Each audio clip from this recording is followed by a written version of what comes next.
வாழ்க வையகம், வாழ்க வையகம், வாழ்க வளமுடன். குரு வாழ்க, குருவே துணை. மனவளக்கலை உறவுகளுக்கு கோபாலின் வணக்கங்களும் வாழ்த்துக்களும். அருட்தந்தை வேதாத்ரி மகரிஷியின் மனவளக்கலை பற்றி தினமும் சிந்தித்து கொண்டிருக்கின்றோம். சுவாமிஜி அவர்கள் எழுதிய வாழ்க்கை மலர்கள் என்ற நூலில் இருந்து மார்ச் மாதம் 15ஆம் தேதி ஐவகை கடமைகள் என்ற தலைப்பில் சிந்திக்கவிருக்கிறோம்.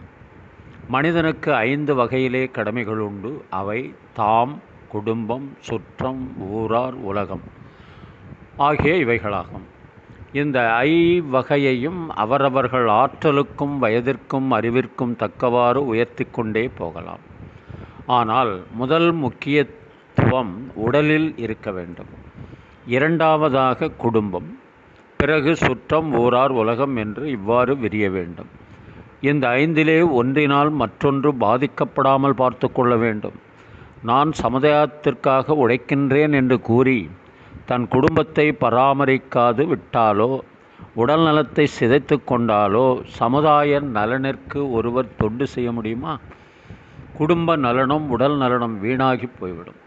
ஒரு மனிதன் நல்ல முறையிலே வாழ்ந்தானேயானால், அதாவது தன் உடலையும் மனத்தையும் சரிவர பேணி வந்தானேயானால் சமுதாயத்திற்கு லாபமாக நன்மையாக அமையும். அவ்வாறின்றி அவன் உடல் நலம் குன்றி நோயுற்றால் சமுதாயம்தானே அதற்கு ஈடு செய்ய வேண்டும். அப்போது சமுதாயத்திற்கு இருவிதத்திலும் நஷ்டமாக வந்தடையும். முதலாவதாக அவனால் கிடைக்கக்கூடிய லாபம் போய்விட்டது. இரண்டாவது, அவனால் செலவும் இழப்பும் உண்டாகின்றன. தனிமனிதன் தன்னை பாதுகாத்து கொள்வதென்பது சுயநலம் அன்று. தன்னை சரியாக வைத்து கொள்வது, ஆற்றல் உள்ளவனாக மாற்றிக்கொள்வது, கல்வியிலே தேர்ந்தவனாக மாற்றிக்கொள்வது இவைகளெல்லாம் சுயநலமாகாது. நான் வாழக்கூடிய இந்த சமுதாயத்திற்கு நல்ல பிரஜையாக, நல்ல தொண்டனாக வர வேண்டும் என்ற ஒரு அடிப்படையிலே தான் ஒரு மனிதனுடைய நலம். அவனை அறியாமலேயே அவன் செய்யக்கூடிய நல்ல காரியங்களெல்லாம் சமுதாயத்திற்கு நன்மையாகவே முடியும்.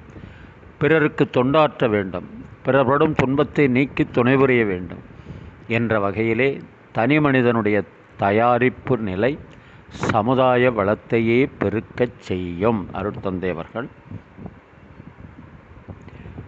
இந்த கருத்தை அடிப்படையாக கொண்டு ஒரு திரையிசை பாடலை நாம் கவனிப்போம். நாமும் இந்த சமுதாயத்திற்கு தொண்டு செய்ய வேண்டும் என்ற அடிப்படையில். காலம் தோறும் பாடம் கூறும் மாறுதல் இங்கே தேவை. ஏழை எளியோர் துயரம் போக்கும் செயலே எந்தன் சேவை. இதயம் என்பது ரோஜாவானால் நினைவே நறுமணமாகும். எங்கே இதயம் அங்கே வாழும் அன்பே என்னை ஆளும்.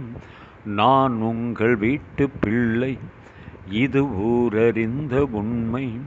நான் செல்லுகின்ற பாதை பேரறிஞர் காட்டும் பாதை. கோயில் என்றால் கோபுரம் காட்டும் தெய்வம் உண்டு அங்கே.